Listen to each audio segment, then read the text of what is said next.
মাত্র 7 কিলোমিটার রাস্তা। আর রাস্তার এই 7 কিলোমিটার রাস্তার জন্য কাজের বরাত এমন শুনবেন প্রায় 3 কোটি টাকা।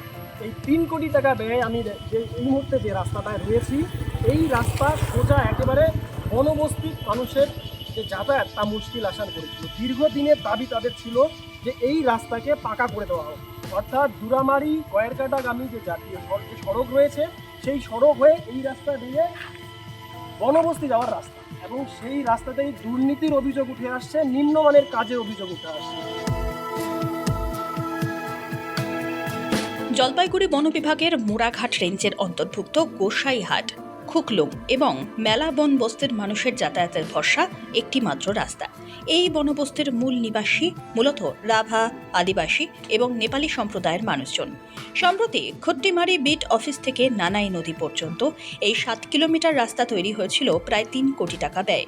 তবে এবার সেই 3 কোটি টাকা ব্যয় নির্মিত রাস্তার কাজ নিয়ে উঠছে একাধিক প্রশ্ন। এলাকাবাসীর অভিযোগ, পথশ্রী প্রকল্পে তৈরি হওয়া এই রাস্তার অবস্থা মাত্র 3 মাসের মধ্যেই বেহাল। রাস্তা প্রসঙ্গে বলতে গিয়ে স্থানীয় বাসিন্দা নারদ রাভা জানান, কয়েক মাসেই রাস্তার যে হাল তাতে মনে হচ্ছে 3 কোটি টাকা ভূতে খেয়েছে। রাস্তার অভিযোগটা দেখেন না আপনারা, এই রাস্তা কি অবস্থা হয়ে আছে। কেন এই তো তৈরি হলো? তৈরি হলো কি হবে, এই 2 মাসে যায় না এখনো। সাইনবোর্ডে তো লেখা আছে প্রায় 3 কোটি টাকা খরচা হয়েছে। 3 কোটি টাকা, এখানে মনে হয় 1 কোটি টাকাও খরচা হয়নি। বাকি টাকা গেল কোথায় তাহলে? এখন কোথায় গেছে, ওগুলা সব তো ভূতি খালো।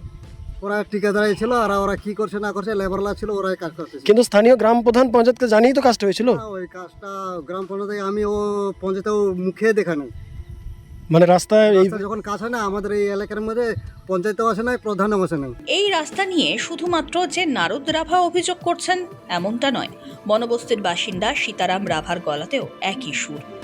বললেন, 1.5 মাসে এই রাস্তার যে হাল তাতে এই রাস্তা 3 মাসও টিকবে না। আর রাস্তাটা হয়তো নর্মালে হয়েছে। নর্মাল কি রকম নর্মাল, কি সমস্যা? এবার সিমিটটা কম দিল, কম জড়ি দিল বোধহয়, তার জন্য। মানে কি পাথরটা তো বেরিয়ে আছে নাকি? পাথরটা একটু বাইর হলো, এই যে কয়দিন টিকবে এইগুলা রাস্তা। কয়দিন হচ্ছে রাস্তার কাজ? হয়তো 1.5 মাস। 1.5 মাসে রাস্তা শেষ। এদিকে রাস্তার কাজে বিপুল পরিমাণ দুর্নীতি এবং শাসক দলের জনপ্রতিনিধিদের মধ্যে সেটিং হয়েছে বলে অভিযোগ করেছেন পঞ্চায়েতের প্রধান, বিরোধী দলের বিজেপি। এই দাবি তো অ্যাকচুয়ালি খুবই দীর্ঘদিনের দাবি। এটা এই রাস্তার সাথে 3টে বনবস্তি জড়িত। অতীতকাল থেকে, আজ থেকে প্রায় 25-30 বছর আগের থেকেই ওই এলাকার দাবি ছিল যে এই রাস্তা করা হোক। এই এলাকার লোকজন জল কাদা ডিঙিয়ে কিন্তু এই রাস্তা পারাপার করত। অবশেষে রাস্তার কাজ হলো, কিন্তু এমন পরিস্থিতি কাজ হলো 3 মাসের মধ্যেই রাস্তার কোনো চিহ্নই পাওয়া যাচ্ছে না। আপনাদের মাধ্যমেই শুনলাম যে ওখানকার জনপ্রতিনিধি কমপ্লেন করছে, অভিযোগ করছে। এটা তো খুবই হাস্যকর বিষয় আর কি। হয়তো সাধারণ মানুষকে বোকা বানানোর জন্যই এসব নাটক আর কি। কিন্তু আপনারা যেহেতু বিষয়টা গভীরে যাচ্ছেন, তো সেক্ষেত্রে দেখেন কেঁচো খুঁড়তে বা কেউটো বেরিয়ে না পড়ে আর কি। পাল্টা অভিযোগ অস্বীকার করে এ বিষয়ে সোচ্চার হয়েছেন বর্তমান তৃণমূল পঞ্চায়েতের উপপ্রধান তথা রাজ্যের রাভা উন্নয়ন পর্ষদের জেনারেল সেক্রেটারি রবি রাভা। এ প্রসঙ্গে তিনি বলেন, বনবস্তিবাসীদের সরলতার সুযোগকে কাজে লাগিয়ে এমনটা করা হয়েছে। জেলা পরিষদকে জানানো হয়েছে, প্রয়োজনে এফআইআর করা হবে। এটা খুবই দুঃখজনক, এবং এটা যে কন্ট্রাক্টর কাজ পেয়েছেন তাকে বারংবার বলা হয়েছে, এবং যখন রাস্তাটা কাজ শুরু হয় তখন কিন্তু আমি নিজে সাথে ছিলাম, এবং তাকে বলা হয়েছে যে এই রাস্তাটা যেন খুব ভালোভাবে করা হয়, এবং উনি কথা দিয়েছিলেন যে এটা আমরা মোটামুটি খুব ভালোভাবেই করব, এবং এটা মোটামুটি 5 বছরের এটা গ্যারান্টি আছে। তো আমি মাঝখানে অসুস্থ ছিলাম, এবং আমি আমার অনুপস্থিতিতে আমি আমার এলাকার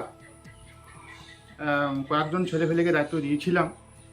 এক্ষেত্রে ওরা যেভাবে আমাদের এই এলাকার এই মানুষের দুর্বলতার সুযোগ নিয়ে যেভাবে কাজটা করে গেছে, এটা খুবই নিন্দনীয়। মানে কাজ নিম্নমান সামগ্রী। অবশ্যই।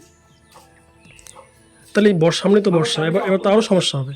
বর্ষার মাঝখানে এই রাস্তাটা বর্তমানে 2-3 মাসের মধ্যে যে অবস্থা, তাতে কিন্তু এই বর্ষাটা হলে কিন্তু রাস্তার অবস্থা আরও সঙ্গীন হবে। যে আগে যে পরিস্থিতির মধ্যে ছিল তার থেকে আরও ভালো খারাপ হবে। বিরোধীদের বক্তব্য তো তারা সচরাচর আগের থেকেই তারা বলে আসছে যে এখানে বর্তমান শাসক দলের প্রধান পঞ্চায়েত তারা কন্ট্রাক্টরের কাছ থেকে টাকা নিয়েছে, এটা টোটালি একটা ভুয়ো, এবং আমি এটা কোনোরকমভাবে আমি কিন্তু প্রশ্রয় দেই না। এবং আমার অনুপস্থিত যদি কেউ নিয়ে থাকে সেটাও কিন্তু যদি আমার জানা থাকে সেটাও আমি কিন্তু ছেড়ে কথা বলবো না। আমি নিজেও যেমন নেই না, আমি মানুষকেও নিতে দেই না। তো এখন এই রাস্তার আপনি কি করবেন? আরটিআই করবেন বা অবশ্যই কোথাও জানাবেন? আমরা এটা অবশ্যই আমরা জেলা পরিষদকে জানাবো এবং জানিয়েছিলাম। সুতরাং যদি প্রয়োজনে আমরা কিন্তু এফআইআর করবো। ক্ষোভ, দুর্নীতি, আইনের পথে যাওয়ার চমক, তা সহ অন্যান্য সবই হয়তো আরও জোরদার হবে আগামী বিধানসভা নির্বাচনের আগে। তবে ঝলমলে শহরের থেকে দূরে জঙ্গল বেষ্টিত জনজাতি অধ্যুষিত এলাকায় বসবাস করার অভিশাপ থেকে কবে মুক্তি পাবেন মেলা, খুকলুং, গোসাইহাটের মানুষ? সেই দিকে তাকিয়ে জেলা তথা রাজ্যবাসী।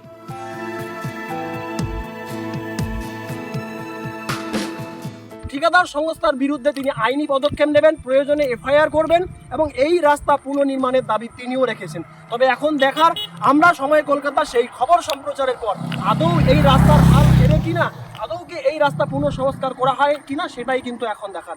জলপাইগুড়ি বন বিভাগের গোসাইহাট বনবস্তি থেকে ক্যামেরা আর্থিকতার সঙ্গে সানি, সময় কলকাতা।